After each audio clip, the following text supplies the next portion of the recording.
So hello everyone, आज हम NCERT question answer discuss करेंगे हड़प्पा वाले चैप्टर के, जो ब्रिक्स बीड्स एंड बोन वाला चैप्टर है उसके।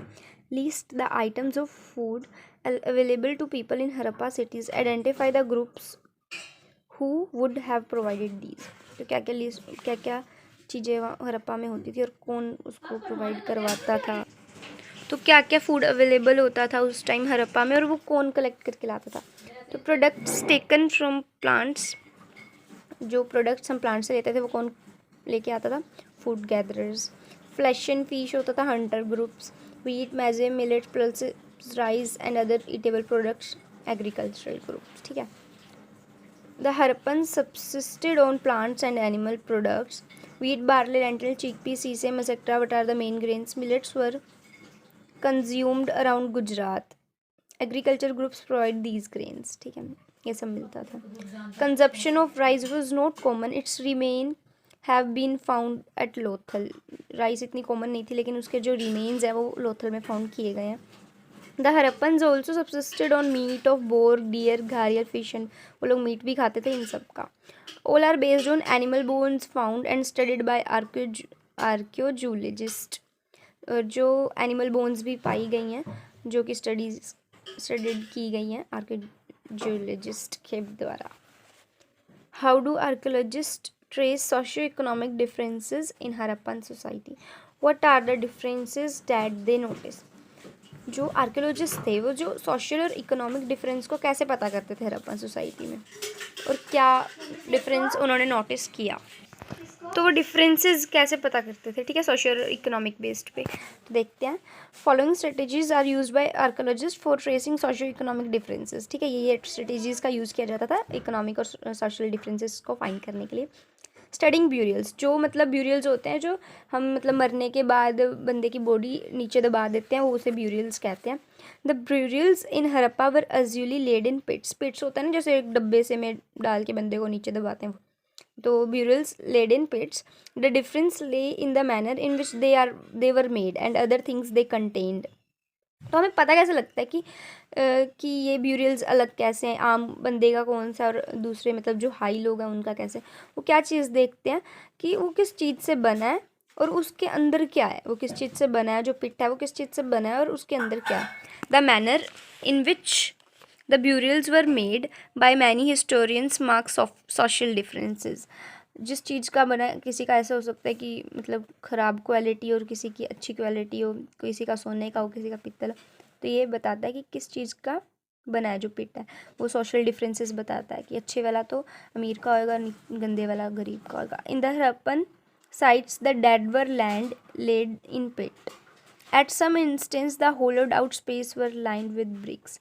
और कई तो ऐसे ही मतलब पिट में डाल के डेड बॉडी को रख देते हैं, लेकिन at some instance the hollowed out space, और कईयों के यहाँ पे जैसे डाल दिया और कईयों के यहाँ पे स्पेस होलोड मतलब एक मोरा सा किया जाता था, जो बताता था कि सोशल डिफरेंसेस होते थे। कईयों के तो बिल्कुल सीधा और कईयों के होल होता था। तो ब्यूरियल्स पहली चीज़ है जो बताते हैं कि सोशल डिफरेंस के बारे में। Studying artifacts, archaeologists classified them as utilitarian and luxurious. Objects of daily use made of ordinary material such as clay or stone come under utilitarian category. जो मतलब डेली यूज़ का माल होता है, जैसे क्ले और स्टोन, वो आता है यूटिलिटेरियन में। लग्जरियस से तो आपको समझ भी आ रहा है। Ordinary articles considered of coins, pottery, flesh, rubber and needles, ये यूटिलिटेरियन के बारे में बताया जाए। Objects of luxuries were rare and made from precious. जो लग्जरीज ऑब्जेक्ट्स होते थे वो कम बनते थे और काफ़ी प्रीशियस होते थे। नॉन लोकल मटेरियल से बनते हैं। ठीक है। The technology used was advanced and complicated. जो उसमें टेक्नोलॉजी यूज़ होती थी वो काफ़ी एडवांस और कॉम्प्लिकेटेड होती, मुश्किल होती थी। Little ports of fans were considered precious. These show the existence of social and economic variation in Harappan society. हमने दो पॉइंट्स देखे, ब्यूरियल्स एंड स्टडिंग आर्टिफैक्ट्स, जो कि यूटिलिटेरियन एंड लग्जरीज के। और ये फेंस एक मटेरियल होता है जो कि काफ़ी मतलब प्रीशियस होता है। ठीक है। नेक्स्ट क्वेश्चन है, would you agree that the drainage system in Harappan cities indicate town planning? Give reason for your answer. ठीक है, क्या तुम ऐसा समझते हो कि जो ड्रेनेज सिस्टम है हड़प्पा का वो प्लानिंग के साथ बनाया गया? क्या तुम्हें ऐसा लगता है? अगर लगता है तो उसका रीज़न दो।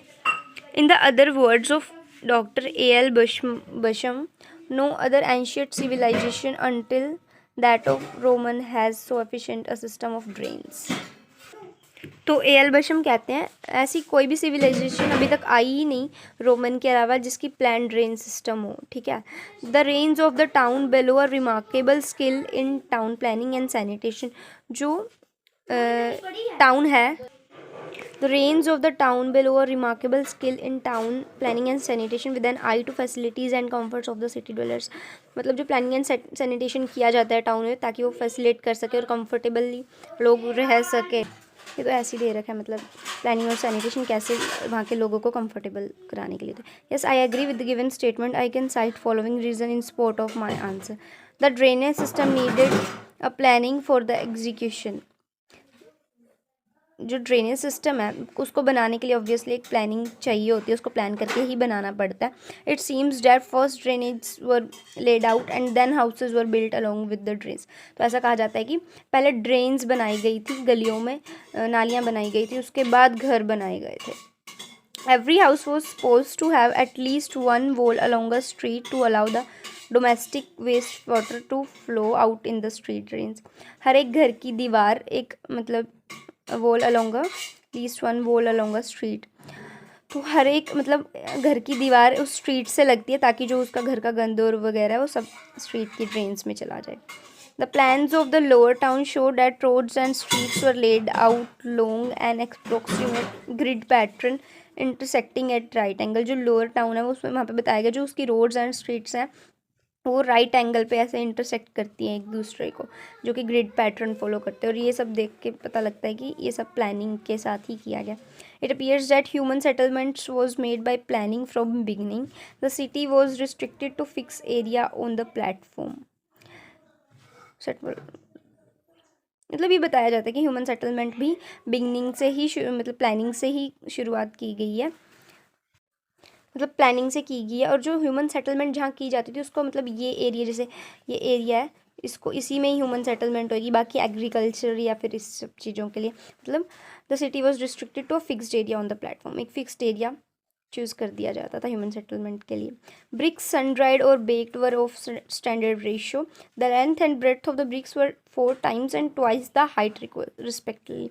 4 गुना बड़ी होती थी ब्रिक्स की लेंथ और ब्रेथ 4 गुना होती थी और जो उसकी हाइट थी वो 2 गुना ज़्यादा होती थी. These bricks were use to all the settlements of the Harappan civilization. तो इससे पता, ये सब पॉइंट से पता लगता है कि वहाँ पे प्लान सिस्टम था. List the materials used to make beads in the Harappan civilization. Describe the process by which any one kind of beads are made. Making beads were an important craft of the Harappan people. It was mainly prevalent in Chanodar. ज़्यादातर छानोदारों में ही होती थी. First, used a variety of materials to make beads such as stones like carnelian, crystal, steatite, jasper, quartz. दूसरा metals like copper, bronze, gold, shelf, fence and terracotta और बंटले. ये सब चीज़ें का मटेरियल्स यूज़ होता है बीड्स को बनाने के लिए. The beads were made in numerous shape such as disc shape, barrel shape, segmented. They did not make geometrical shape like one made of hard stone. वो जियोमेट्रिकल शेप्स नहीं बनाती थी जो कि हार्ड स्टोन से बनी हो. Process of making beads. Making of bead different as per the material use. Different मतलब हर एक बीड पे मैटर करता है कि कौन सा मटेरियल यूज़ किया जाएगा. Beads had variety of shapes. Nodules were to be chipped for making rough shapes. जो नोडल्स का कोई मटेरियल होता है उसको चिपका दिया जाता है एक मतलब जिसके भी साथ भी उस नोडल्स यूज़ को किया जाता है रफ शेप्स बनाने के लिए. दे वर फाइनली फ्लेक्ड इनटू फाइनल फॉर्म. और फिर उसे पकाया जाता है और फिर उसे फाइनल फॉर्म में लाया जाता है. By forming the yellowish raw material, the beet at various stages, the red color of carnelian was obtained. Carnelian जो होता है उसका जो रॉ मटेरियल होता है येलोइश होता है, उसको बारी बारी पकाया जाता है ताकि वो रेड कलर में आ जाए. तो ऐसे ही कार्नेल ऑब्टेन होता है. उसको फिर ग्राइंडिंग की जाती है, पॉलिशिंग की जाती है, ड्रिलिंग की जाती है. Constitute to the last phase. Chanhudaro, Lothal and Dholavira were the famous for specialisation drilling. ये 3-4 सेंटर हैं जो स्पेशलाइज्ड हैं ड्रिलिंग करने में. ठीक है, ये सब बताया गया बीड्स और जो क्राफ्ट प्रोडक्शन था उस सब का. Look at figure and describe what you see. How is the body placed? What are the objects placed near it? Are there artifacts on the body? Do these indicate the sex of the skeleton? Book में जो ये picture दे रखी है उसके बारे में बताना है. तो in a hollowed out space regular in shape there is a skeleton remain. skeleton remain है, ठीक है, हम देख सकते हैं. the body is placed on its back. जो बॉडी है वो बैक के उस पे पड़ी, जो बॉडी है उसके बैक के बल पे पड़ी है. The body is placed on its back, oriented north south की तरफ टिल्ट कर रखी है. Fully extended with the head to the north. उसका जो हेड है वो नॉर्थ की तरफ मुड़ा हुआ है. Slightly raised and tilted towards the right, ठीक है. Both arms are fixed sideways but the feet probably touched each other. बस ये सब बताया गया है पिक्चर को देख के. Some household pottery puts pots, jars probably containing graves offering that would have been filled with food and drink are lying to the north of the head. उसके आसपास पोट्स और जार पड़े हैं ताकि ये सब क्या कहते हैं उसको, बता रहे हैं कि उनके लिए खाना और पीने की कमी ना आए मरने के बाद. ये सब का इंडिकेट कर रहे हैं. There are bangles on the right hand of skeleton remains. चूड़ियाँ पड़ी हैं उसके राइट हैंड के पास. In the Harappan civilisation both female and male adult burial showed ornaments. उनके पास जब वो मरते थे उनके दबाए जाते थे उनके मतलब बॉडी के साथ ornaments. Female burials comprise shell bangles. जो फीमेल्स होती थी उनके पास शेल बैंगल्स होते थे on the left arm. And anklets made of steatite dice beads. Anklets भी होते थे. Yes the indicates towards the sex of the skeleton that is it is the body of women. ये body of women है, ठीक है.